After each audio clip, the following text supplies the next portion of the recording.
Cuong Lu was born in Vietnam and went to the Netherlands as a young man, where he met his teacher, Thich Nhat Hanh. Under his guidance, he embarked on a 16-year journey of study, practice, and teaching as a monk at Plum Village.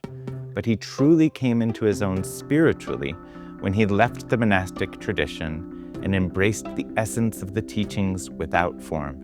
He carries this essence in his unique presentation of the teachings, not from just repeating what he's heard, but transmitting what he's experienced. Cuong Lu is a wonderful storyteller, a warm human being, and a genuine teacher. I hope you enjoy this episode of This Very Moment. I'm your host, Ivan Berkowitz.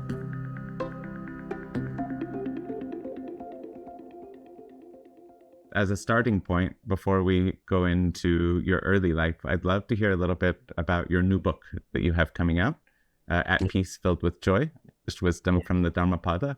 Can you tell me a little bit about that book and how it came to be? Yeah, I was inspired to write that book because Dhammapada contains very wonderful verses shared by the Buddha. And then uh, the verses are beautiful because they're very clear at the same time. Very clear. What is the wrong way? What is the right way to do? How to behave? What to be avoid? And so far in the more than 2,000 years, these verses has inspired the many generations of practitioners, and so me too. And then the understanding of the verses begin to change when you look in a different way. And so I practice to read the verses as a Zen teacher, as a Zen practitioner, and I can see wrong is not wrong, and right is not right. Mm. And the verses had never been read in this way. And that was the start of my book. Because for example, we are inspired to do in the right way. We are inspired to have the happy life and wisdom, to have wisdom in your daily life. And I have discovered that it's not wrong to suffer. It's not wrong to make mistakes. It's absolutely not wrong to um, have misunderstanding, um, um, ignorance. Ignorance is not bad. The Buddha didn't say ignorance is bad. So, in fact, he said that if you know this is ignorance, do not attach your ignorance. And that's a different message. And ignorance is very bad. You have to be always to be smart, to be so free, to be happy, and to be and in my life, I've been practicing like that. Being free, being happy, being compassionate, and it worked, of course. It made me become a very nice person, very soft, very. But it didn't bring me the real freedom inside, because you may seem okay to other people, but not to yourself. And it hurts. It's like it's not that you are lying to other people, but you are lying to yourself. And then I I had the courage to experience it in a different way. And in my books, you can see the message: suffering is not a problem, my friend, my dear friend, my dear friend. Your suffering is not a problem. If you suffer, please look at your suffering, and at least you can say, "I suffer. I'm suffering."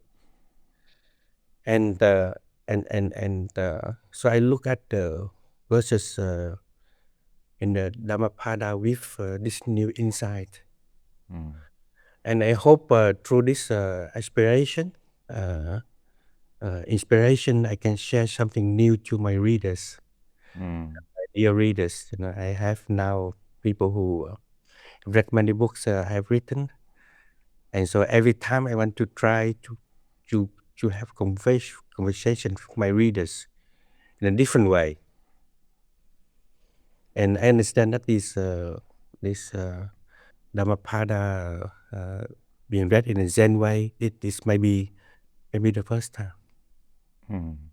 I mean, it's so wonderful to take traditional teachings and look at them through a different lens, because I don't think, from the wisdom traditions, you're working with not having fixed mind. And if we have a fixed perception of things, then we're almost being counterproductive in terms of working with those teachings. And so, I mean, my next question for you, which you somewhat answered already, is how do you find the balance of tradition versus the necessity for modern approaches? Because in some ways, the mind is the mind. Suffering is suffering. The human experience doesn't change, but how people can hear things changes with culture, changes with time.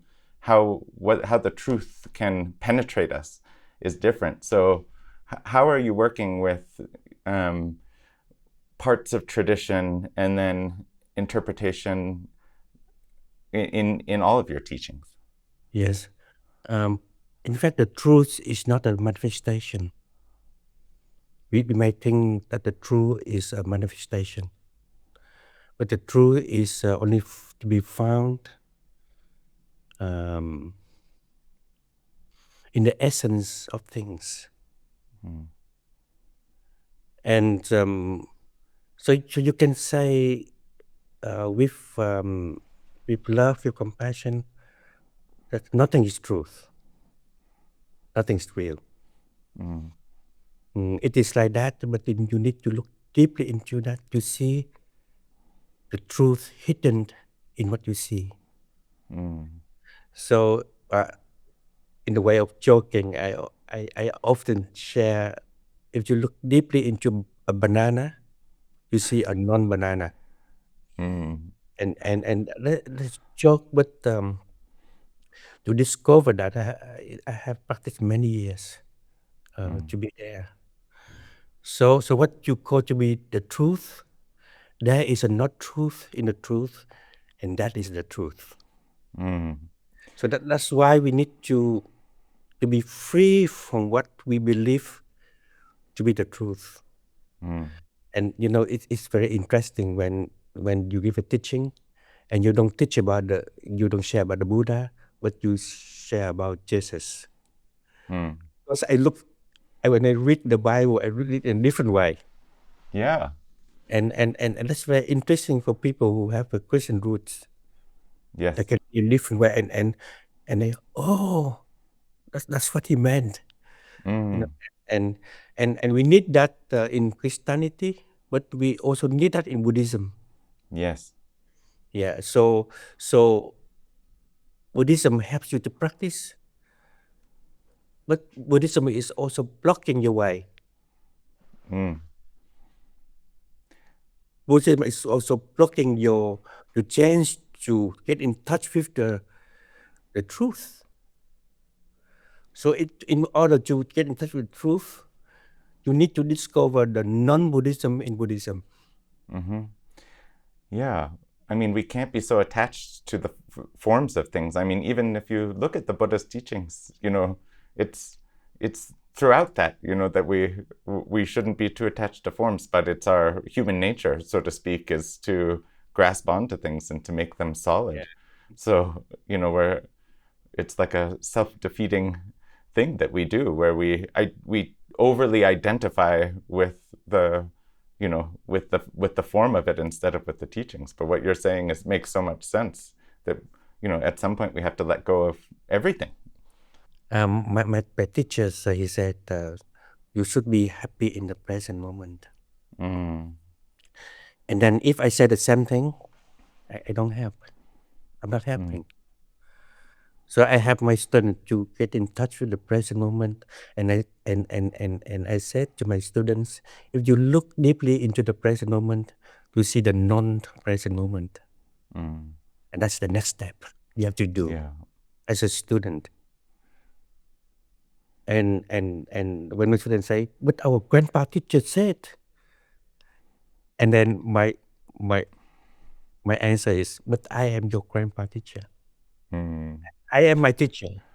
I am Yeah. you. I'm you." And if you look into me, you see my teacher. Mm. And if you look into yourself, you see me. I'm always there. Mm. You look, you see. That's Cuong Lu. You need to get in touch with non Cuong Lu, Mm. and you see non Cuong Lu is always there. Mm. It is true with my teacher too. My teacher is like my second father. Mm. Because my father passed away when I was a kid, and it hurt a lot. And and I met my teacher, and I I saw him. So I look at him with a lot of attachment, emotional Yeah. attachment. Yeah. Like, oh, you know, like I always ask for his love. You know, is Mm. I think it was this for him, but I came to him. I recognized him as my second father. Mm. And then when he passed away, and I cried a lot, a lot, a lot. But not the same way as I cried when my father passed away. Because when the father passed away, I say, "Where are you, Daddy? Where are you? I need Mm. you. I'm still a kid. I need you." And I just left Vietnam, and if- I was there in Holland for only 2 years, and my father passed away. So I needed someone to guide me in this new life. Yeah. And then when my teacher passed away, I cried too. But I was able to get in touch with non-Thich Nhat Hanh. Mm. It's a different level, different dimension. It's dimension of no time, Mm. dimension of no present moment, Mm. uh, and the dimension of home. When you read my books, you always see that in the last part of a book, I always say something about home. Home is always there, and when I can get in touch with no present moment, no now, I get in touch with no Thich Nhat Hanh. I can be my teacher anytime I want, and that's just a beautiful practice. Mm. Now that we've talked a little bit about No Cuong Lu, I'd love Yes. to hear a little bit about Young Cuong Lu. And part of the Yes. reason that I've chosen this as the format for this podcast, learning about the stories that have led you to, and we started with your latest work and Yes. your perspective at this time. I'd like to go back now to the circumstances and the teachings and the influences that have led you to this view. So if we can start a little bit about where you grew up, the household you grew up in, what the environment was there, and what the early influences of your life were. I grew up. I was born and grew up in Nha Trang, Vietnam, and was a beautiful small town, a beautiful beach, and was very peaceful place. But but when I came to the West, uh, to Holland, I discovered that there's a lot of violence in me Mm. because of the Vietnam War. I thought I had a peaceful life, but it didn't. There was a lot of fighting in the country, and as a kid, you absorb that. You absorb the suffering of people who live around you, Yeah. and then you found that normal. You know, that's you fight, you you're angry and you have fear, and that's normal. And the so they recognize that when I came to Holland at school as a kid, I became very easily afraid or angry, and so they recognize problem in the kid, a kid with problems, and so one day a Dutch friend, and he came to me. They say, "Wow, we are friends. You are my friend. I'm your friend. We can live peacefully together. We don't have to fight." And it was a deep shock for me because I've never heard like that before from anyone in my life. None of us believe in something like that. As a Vietnamese in the years 70, we didn't believe that. And it was the first step. And the second step was I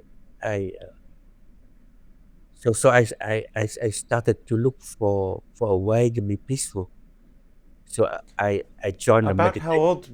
how old were you at this point? Like, how old were you when you left Vietnam, and how old were you I when was this transition 12, happened? 12 years old when I Okay. left Vietnam, Mm. and uh, and also when I was about 14, my father passed away. Mm.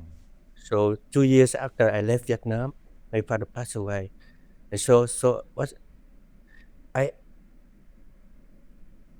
I was not ready to live in this new country. Mm-hmm. I was not prepared to live in this new country. So I needed some guidance, and it was difficult for my father too. But I saw him as someone who would know what to do, how to live in this new environment.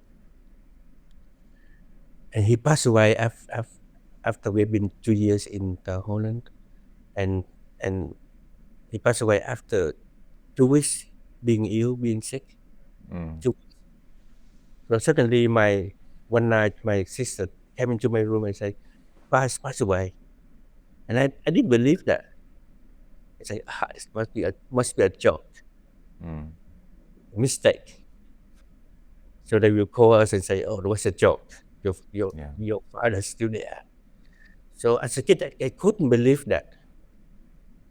So I grew up with being aware I suffered, being aware and also I need to look for my father, and and and I joined a meditation group, and I was the youngest.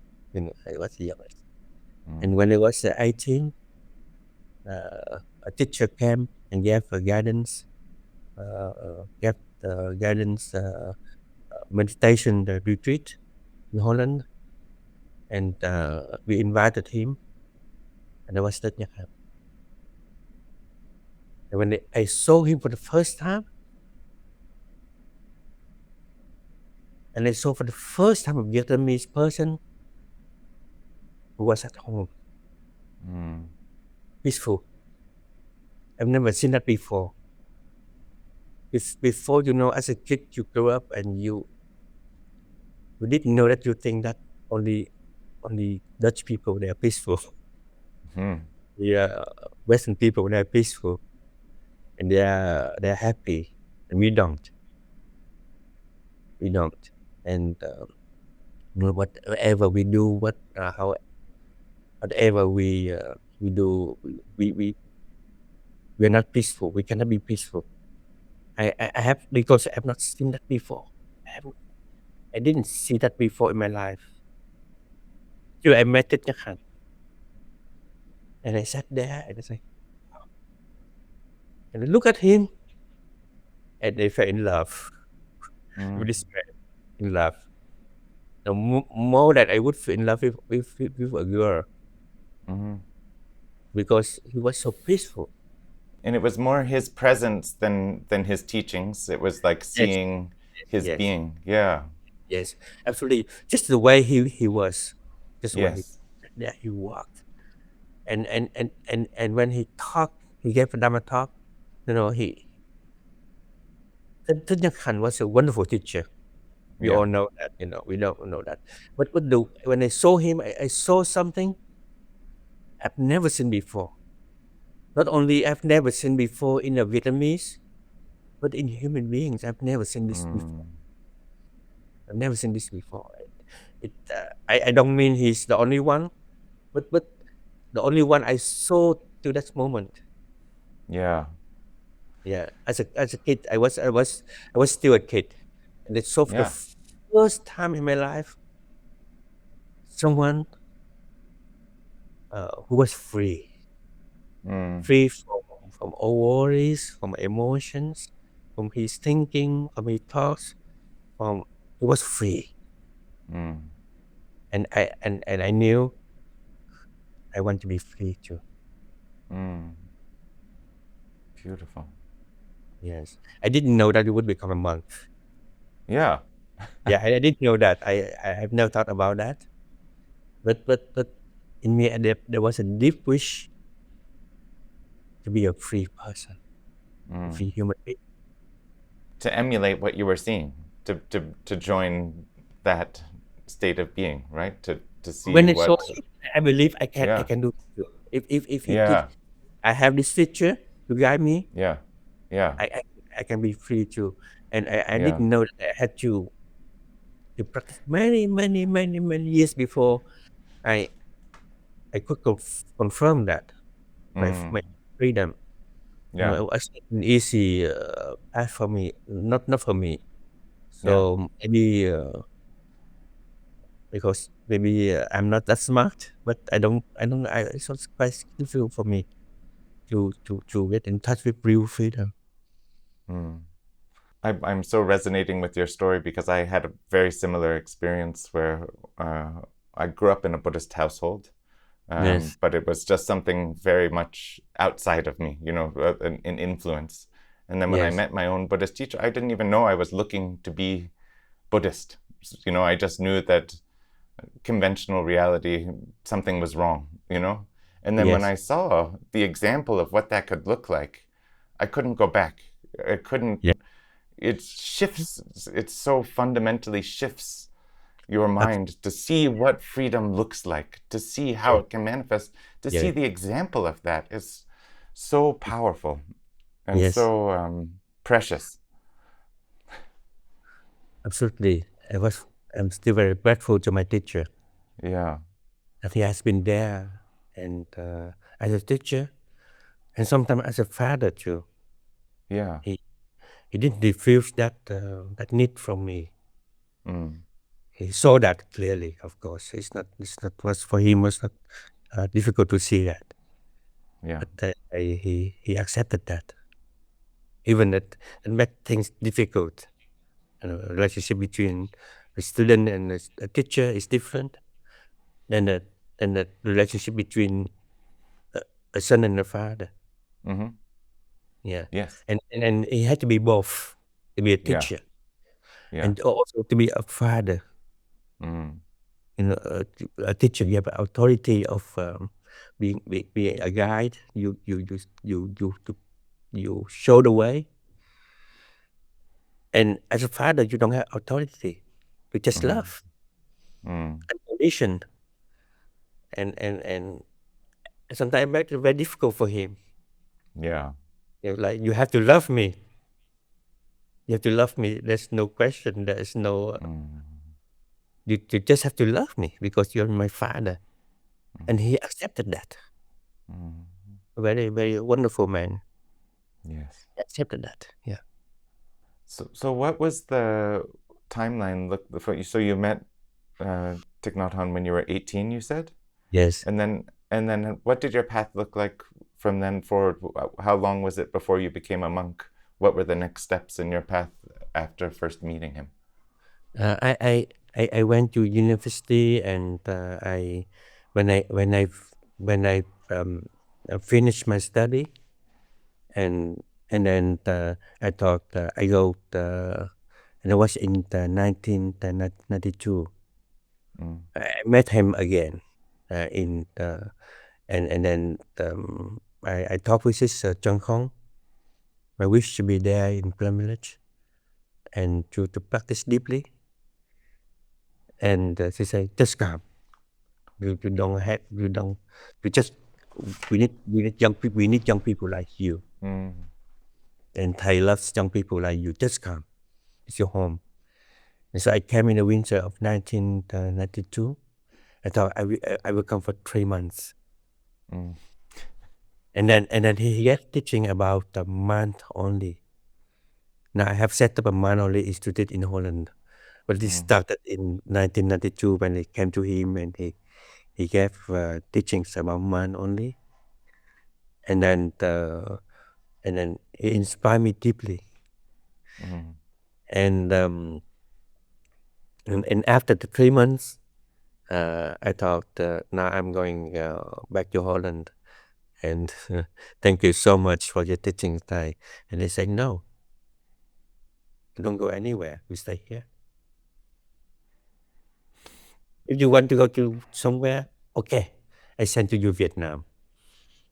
And he could go to Vietnam, so he said to his chum, buy a plane ticket for him, send him to Vietnam. And he acted like a teacher, but he acted also like a father. Just have a vacation and come home.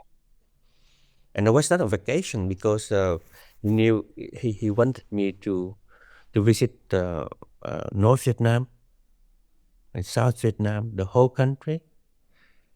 And he was missing Vietnam a lot, so he said, do it for me, just do it for me,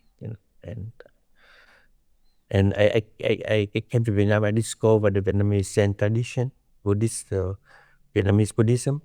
I was deeply impressed.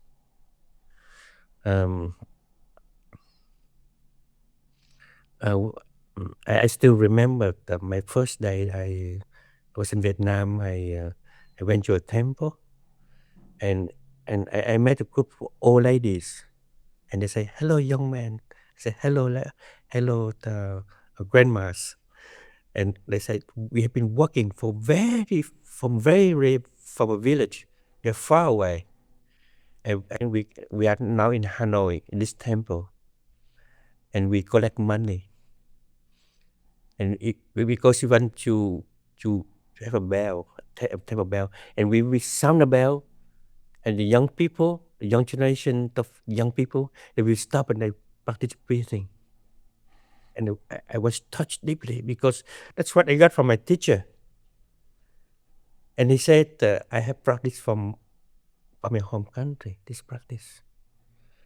And I said, yeah, you're a poet, you know how to make things sound beautifully. And but when I came to Vietnam, the first day I got in touch with with that reality. And the country kept surprising me. And when I come back from that trip, I kneel down in front of my teacher, and I said, I want to come home. And I became a monk. He put his hand on my head, and it was enough for him to understand. Put his hand on my head. I say, Thai, please help me. I want to come home. Come home is not to come back to Vietnam. To come home is to come back to walk the path, to come back to discover, to be able to discover insight, wisdom, peace, freedom. And after that trip in Vietnam, I was ready. I let go everything. I didn't have anything anyway, but I thought I let go everything in Holland. I stay here. I become a monk.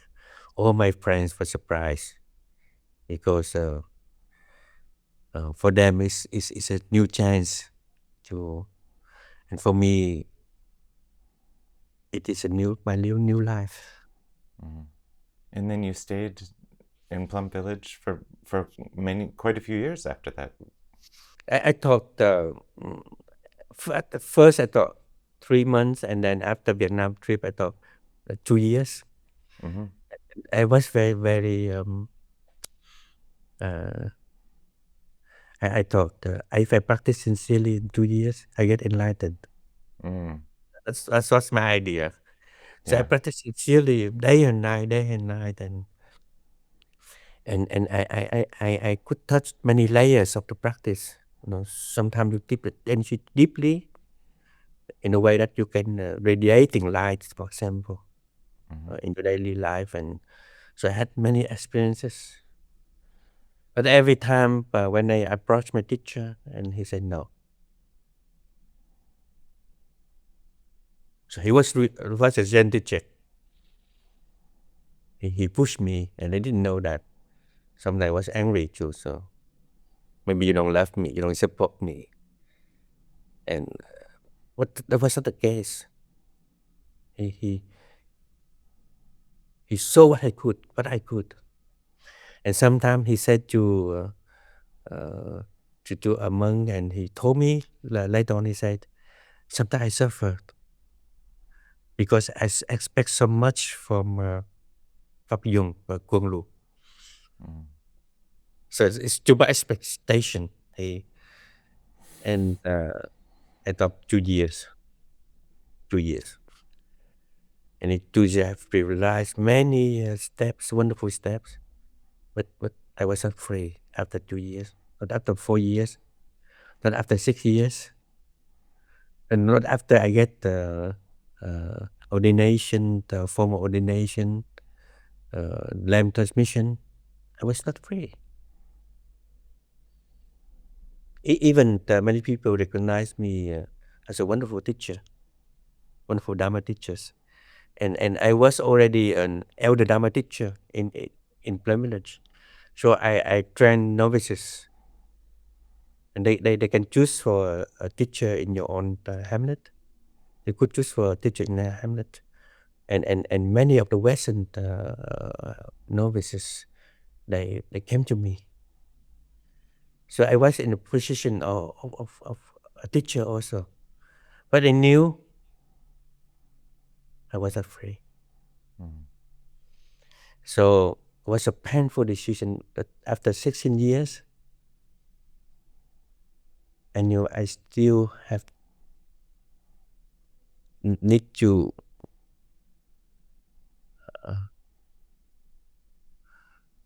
make the final step, and then not here, not in Plum Village. Mm. I left it. I left. Not it wasn't only painful that I left. I left my Vietnam. I cried. I left Plum Village. I could not cry, but the pain and suffering was so much, so deep, and and and after that, every night I had a dream, and I always dreamed that my teacher came to get me. Say, come Mm-hmm. home, my child, but he didn't come. He didn't come. He knew his student. He's very beautiful teacher, very strong, very soft, very strong. A lot of patience. I'm very grateful to my teacher. He didn't come. And what came next when you left Plum Village? What were the next steps in your life? What are the next stages? Hopelessness. Homelessness. Place. Oh. You let go of everything. You lost everything. You went to the West, and you gave up everything, and you became a monk. And after 16 years, and you left your sangha, you left your teacher, and you became nobody. Mm. Because during the 16 years, I was somebody. I could be peaceful, good practice. I could be the teacher. I could give a Dharma talk. Everything was meaningful for me. So I was somebody. But I I also let go of that. And now I become absolutely nobody. No inside, no nothing. No. And all everybody thought, oh, Cuong Lu he has given up. He has given up. He's attached in desire and in the worldly desire. So one night, 1 year after I left Plum Village one night, and at that time I had a girlfriend. She was in Hong Kong, and one night I slept and I woke up, and for the first time I was free from not from suffering but from happiness. I, I have been attaching to happiness in my practice without knowing that. And the more I was attached to happiness, the more I suffered. Because it is a manifestation. When you attach to a manifestation, not because it's bad or good, it is just a manifestation. And you don't see the essence. And that night, for the first time, I saw the non-happiness and also the non-suffering at the same time. I was in the midnight. I woke up and it was so peaceful. Not because I was happy, because I was not happy. I was free from happiness. And we don't understand why, but at the time, in the midnight and about 2 o'clock, the midnight, early in the morning, and my girlfriend called from Hong Kong. And her first question was, "What's happening, darling? Can we explain that?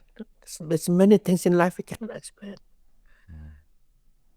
She called me and said, "What's happening, my darling?" And I said to her, "Darling, I'm free. I'm free."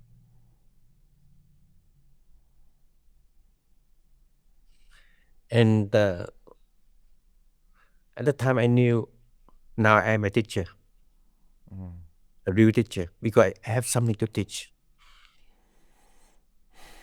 That's why I was so disappointed as a teacher before, because I had nothing to teach. I repeated things, I repeated Buddhism, and for the first time, I was free from Buddhism. I got in touch with non-Buddhism.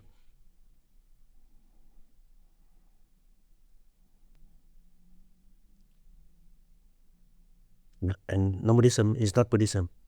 It's a root of Buddhism.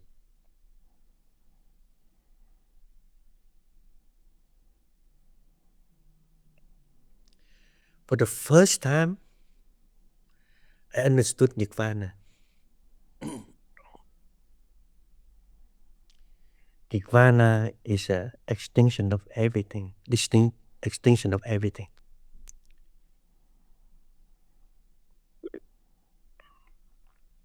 There's nothing there. There's nothing there. And so I started to build contacts with my old students, and they were happy to hear about me. I say, "Cuong Lu, come, give us a teaching." I still remember I gave my first Dhamma talk in North Holland, and I say, "Dear friend, your mind is empty." And I didn't know anything. I didn't understand anything. What? Your mind is empty. I still remember that moment. I didn't know how to explain that. I say, "Dear friend, your mind is empty." And that was not Buddhism at all.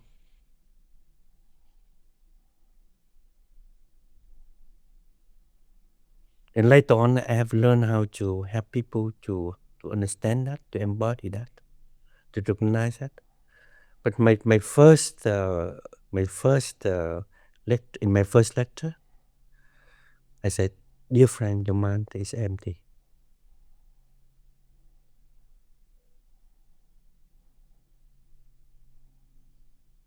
And uh, not only that, because I've not only that final step was important for me. I was a lucky person too, because after that I was accepted to work in the Dutch prisons Mm. as a chaplain. Yeah, that was actually my next question for you. Was that from your inspiration to work with people who are suffering a certain way, or did it just Really, was certainly, it yeah. mm, Uh, I I wanted to bring that to share that insight with people who suffer. mm, So my girlfriend, now is my wife, she said, go and work in the prisons. They mm, suffer in the prisons. yeah. And so I wrote letters, I make phone call, and finally they accepted me to work in in Holland, in Dutch prisons as a Buddhist chaplain. I still remember one time a young man came into the room, and he just killed his own girlfriend. So when he walked into the room, it was only darkness, nothing. They sent him to me. He didn't ask for me. They sent him to me because he couldn't make contact with life. So they concerned about him. That's very good, and they sent him to me. And I knew his story.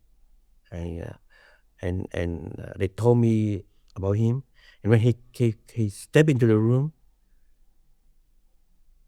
and I felt right away his suffering. Mm, So much suffering, so much darkness. And it was not him, but it was me who suffered so much. So I had to come back to my breathing. And I said to him, my young friend, he was very young, a young friend, sit down and let's us practice breathing. So I guided him to the practice I got from my teacher, breathing in, breathing out, breathing deeply in, breathing slowly out.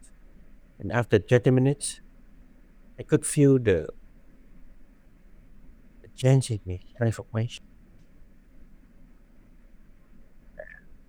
in me. And so I look at him and he looked at me. They're very funny, like there's no separation between him and me. And I smile, he smiled. 20 minutes. And all the years I've worked in the prison, I've discovered we need only 20 minutes to be free. For me, 17 years. For him, 20 minutes. mm, Wonderful, because someone is suffering with you, practicing with you. That's the key. I could feel his suffering. I was he. So I practice with my practice. I come back to my home, mm. and he went with me home in 20 minutes. Wonderful. So for the first time, I could see the power of insight. When you are able to get in touch with your inside, the wisdom, you can share the wisdom and to help people in 20 minutes. So that's my new experience, and also I discovered, thanks to my time in working, helping the prisoners, I discovered that suffering is not a problem at all. You don't need to transform suffering. You just need to come home. And then I began to understand the teaching of Buddha when they said the first noble truth is suffering. And in of my one of my books and in many books, in fact in all of my books, I wrote the Buddha didn't say the first problem is suffering. He says the first noble truth is suffering. Yeah. This is not the same. We don't No. know to resolve that problem. He saw the cause, the foundation of suffering, and he didn't say I saw the cause of the problem. I saw the foundation of suffering. Suffering is made by our consciousness, and that is vijnana. The way we are free from our discrimination, vijnana becomes jhana. That's inside. Jhana means wisdom. So the moment you are free from your consciousness, get in touch with your wisdom. And wisdom was there in me, but also in the prisoners. I didn't know that. You know that they didn't know, and sometimes I came and I sat there, and they came and they sat next to me, and I just closed my eyes, just practice breathing, and you know I had the keys. So if so they sat very close to me, and I had all the keys. But I was not afraid. They didn't even try to touch me. They came to sit next to me because they want to enjoy the energy. And if 1 week I don't come, I suffer. They need me. They needed me as a teacher, a friend, to touch the energy, to touch the wisdom.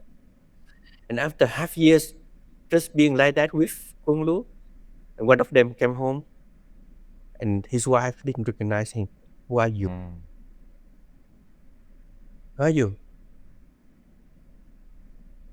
He was a beautiful young man. You know, he told me every time when when I'm at home, and I smile, and my kids, I had a lot of fear, were very, very afraid, because I could, that was not a real smile. I was not there. I was not happy. I was not free. I had a lot of anger even when I smile. And after half years practicing with me, just being with me, came home, he played with his kids. And his wife like, wow, who is this man? Who are you?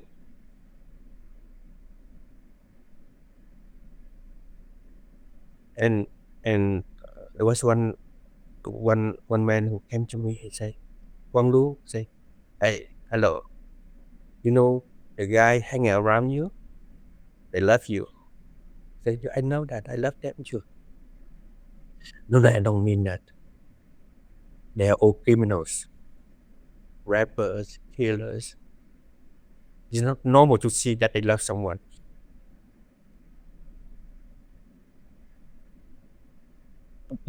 I've never seen this before, he said to me. And me too, I've never seen that, something like that to me. So I was a friend, I was a teacher, sure, but I learned a lot from that. I learned the power of wisdom. So after that, so many years working in that, I made the decision to set up an institute in Holland. I hope one day can be I can be a branch in the United States. But in Holland, I set up a Manoli Institute to teach people to understand their consciousness, to be free from their consciousness, to get in touch with the inside. It is in each of us. And that's been the main body of your work since you left the prison system, has been working on the Mind Only Institute and your work as an author. Has that been in terms of your work in and your activity in this realm, that's been your main focus? Yeah, I teach my students what I've learned from my teacher, Mm. and that is man only. My teacher was an expert in man only, Mm-hmm. Jara. and and I also give the Zen teaching Mm. because I'm deeply inspired by the energy, the Zen energy from my teacher, also Mm. from Lichi. I belong to the Linchi tradition, so I give them. I set up a new order I call Novo Zen order, and people can be practiced as a monk, as a Zen monk, in their daily life. And I call that an invisible monk. Mm. You practice as a monk, but people don't recognize from outside that you are a monk. You don't Yeah. have a rock. So so so I I think it's a better way for my students to practice. If I build a temple, they become a monk in a temple, and somehow they get isolated from society. Yeah. So I think we need this new form of practice. Yeah. Very grateful that my teacher gave me a chance, Yeah. but I don't want to build a temple like that. Mm-hmm. I said to my students, my society is my temple, Mm. so you can practice in the society. Yeah.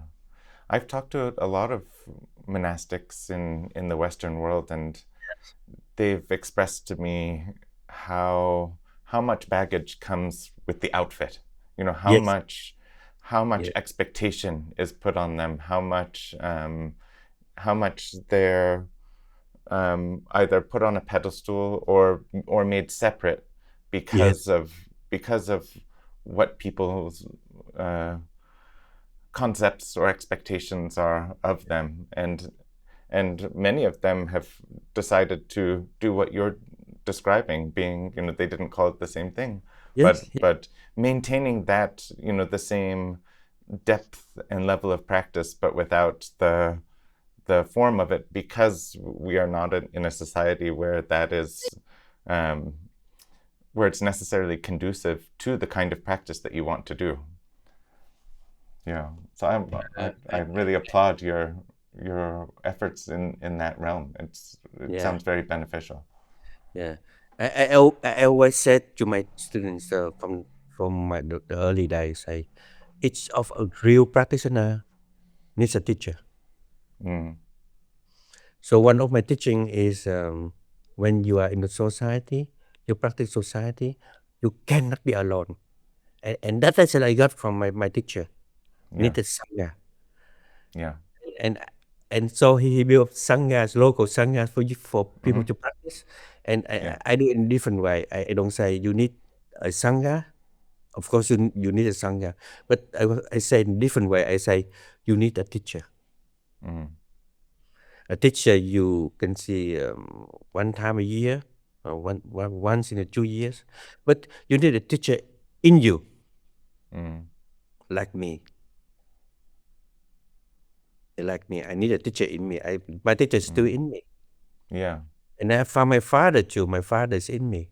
My Yeah. mother's in. Yeah. And you say you need a teacher in you, so so your teacher always support you, recognize your own wisdom, Yeah. You know, your in the own. Tibetan Buddhist tradition, we talk about the outer guru. First, we need to study with the outer guru to see Mm, so we can learn. But that yes, what we need to learn is the nature that the guru is the inner guru is the true guru. That is the true face of the guru, we say. And until Yeah. you recognize that, and you're no longer making that distinction, that's recognizing the nature of reality. Yeah. Yes. So yeah, it's so beautiful. Sure. I'm very happy. I have many wonderful students. Yeah. I